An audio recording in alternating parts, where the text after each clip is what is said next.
The inspiration for this talk comes from the scripture of the Founding Master, chapter 7, called The Principle of the Nature.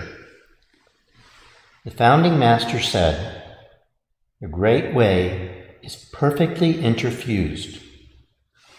Hence, being and non-being are non-dual. Universal principles and human affairs are non-dual. Birth and death are non-dual, and action and rest are non-dual. There is nothing that is not subsumed in this gate of non-duality." In order to speak about non-duality, we might first speak about duality. Duality, probably the easiest example of duality that we're all clear and familiar with, is scientific research. I, the objective observer, objectively observe something that is outside of me, has nothing to do with me, and I can look at. Or you might put it, I, the subjective observer, observe something outside of me that has nothing to do with me and that I can observe objectively. And so there's me looking out at the world. So duality is about, in this context, is about our perceptual experience and our perceptual reception of experience.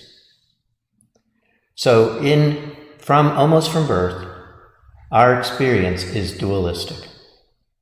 Everything we experience is me, the subject, I, looking out into the world at it or you or them. We constantly have the experience of there being an inside and an outside. That's duality. Duality serves a lot of useful purposes, including everything we do pretty much. We make use of duality in order to be able to do it. Even this passage is dualistic. Anything you read or understand is dualistic. So what is non-duality then? Believe it or not, that's a little harder to explain. Because, as often the case, it's beyond words and speech. So why talk about it? Who cares if it's beyond words and speech? Well, I thought a lot about why do I talk about these things? What's the point? It could be to make me look smart, except I don't understand them well enough to look smart. So I don't think that's why it is. The best explanation I can give is that these notions like non-duality, emptiness, nature, the true nature, Dharma, the Dharmakaya Buddha, Dharma nature, are all beyond words and speech. But in studying them and trying to put them into words, it helps me at least to have a glimpse of the possibility of what awakening might be. Now, that doesn't mean that makes me awakened. I could probably give this talk much more clearly, and words or not, if I was. But it helps me to get just a glimpse of what we might mean by awakening. So, non-duality. So non-duality, as well as emptiness, as well as Dharma nature, always exists inside of us. We always have a non-dual experience of the world. But because of duality and because of, you might say, ignorance, I mean, it sounds pejorative, but because we don't see it, we don't recognize it, we don't experience it. And because everything we experience after a certain point, very early in life, I think we might be born with non-dual experiencing, but who's to say? But either because of our cultural experience of becoming a human being or because of karma, we very quickly are introduced to there being a self and object. We're the self, we become a person, we become I become Michael, and my parents, see me as that individual. I see myself that way. I see them as separate from me. I see the world as separate from me. Either we learn duality or we're kind of programmed towards duality. Non-duality is the fact that we're not separate from the world. The fact that, I think it's the fact that we're actually immersed in the world and not separate from it, and that our I position is an illusion. That it's a construct that has been created by and for us in the world that serves a purpose, especially in relationship to survival. It's a construct that animals have too, to a certain degree, but humans probably go further with it because we communicate with each other in a more elaborate and intellectual way, and we use words. Words help us create concepts, and concepts are tools, and tools help us to live in the world, to live with each other, to survive and flourish, but they also separate us from the world. They also make us separate when we're not separate. They make us, rather than being part of the world, we're removed from the world. We see it at a distance. We see it as something that we control, that we don't belong to, that we have to be, that in order to survive, we have to control everything. We have to control other people. We have to control our interactions. And I don't know if that's true or not, but non-duality gives you the idea that being in the world, we're all connected. Now, some people think that means one, and I'm not sure that that's the case, even though I'm not sure I understand this. It's not one and not two. It's somehow something different than that.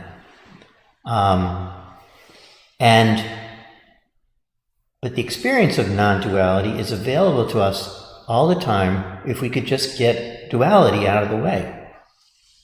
If we could just stop, I wish I could, but if we could just stop thinking, or at least thinking in words, if we could just let ourselves relax, if we could just let the world come to us and let it go in and out. It's constantly changing. It's constantly going on. We're constantly changing, but we don't realize it. We think we're static. We think, I'm me. I'm the same me as I was when I was 5 years old. In fact, I can remember thinking the exact same things when I was 5 years old, about non-duality. Just shows you, I think, that how we have this illusion about time and space and, and who we are. We don't see ourselves as changing every moment in time. We see ourselves as static and, and even if we think, oh, my body's changing and so forth, we're not changing. We're the same. And yet what perhaps we really are, which is kind of this underlying ground of being, that is individual and shared, is unchanging. But we're not it. The we think we are is not the ground. It's what we see on top of the ground. It's what we see that, in a sense, the metaphor of the mirror. We're the mirror, but we think we're the contents of the mirror. And if we could realize that we're the mirror instead, we could relax. We could let things come and go in the mirror, and the mirror doesn't change, and no matter what happens, we're fine. But instead, we see ourselves as individuals, as a single entity that has to, that either wants or has to protect itself, wants to get what it wants to get rid of what it doesn't want. And non-duality, in realizing it, which I only wish I could, removes all that. It's like everything Everything is a part of us, and we're a part of everything. There's nothing happening that shouldn't happen. Everything is flowing. Everything is a movement of energy, as we are a movement of energy. And that doesn't mean we aren't existent. We're existent within this ground. The ground is us, and we're the ground. Obviously we exist. I mean, if we didn't exist, we wouldn't be having this talk. We exist, but we don't exist in the form we think we do. And that's what non-duality, emptiness, the true nature, Buddha nature is trying to point at. But of course, because it's beyond concepts, it's really hard to point at it. It's that idea, the finger pointing at the moon. So let's go back to the passage for a second. So the Great Way is perfectly interfused, which I think indicates everything. The Great Way is everything, and it's interfused. It's not all separate. It's all interfused. It's all interconnected, and because it's interconnected and interfused, no one thing exists by itself. No one thing is separate from everything else. No one thing stands alone and by itself, individually, uncaused. Everything is a result of cause and effect and part of a process that is interconnected with all other processes. So that's interfused. Hence, being and non-being are non-dual. So just even as a concept, how can there be being without non-being? How can there be non-being without being? It's nonsensical to speak about either without its opposite. Universal principles in human affairs. Again, one by themselves wouldn't work. They can only be understood in terms of the other, in terms of the opposite. Black and white. It's more. Without, if you just say, if there was only black, then there wouldn't be anything. If there was only white, there wouldn't be anything. You have to have the contrast. But they don't exist by themselves. They only exist in relationship. And non-duality has to do with relationship rather than entity.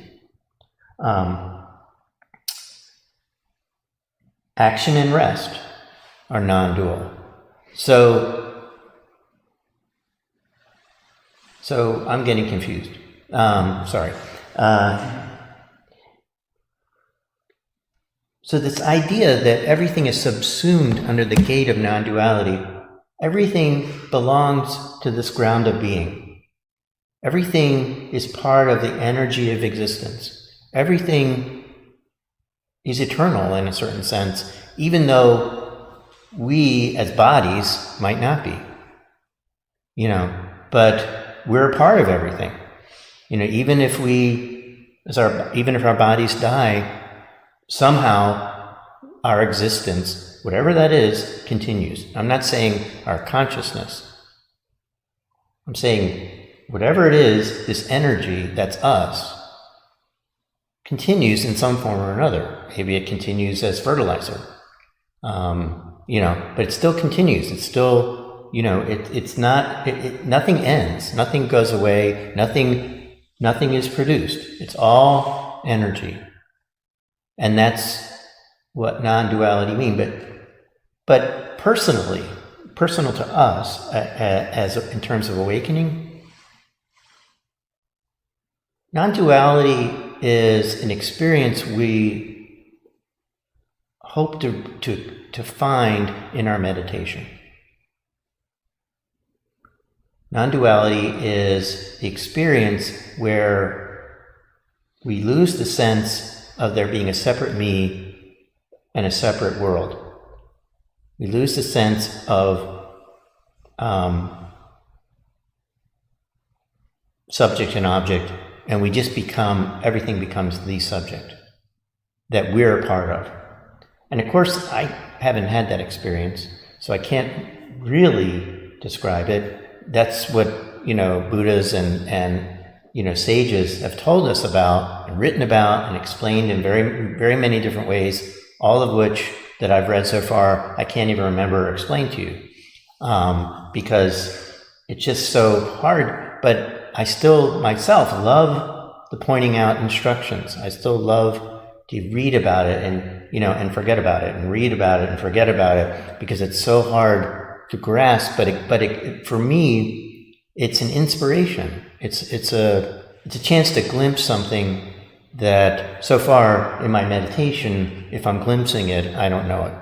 So it's another way of getting a glimpse of it, another way to think about what ignorance is and what the end of ignorance is,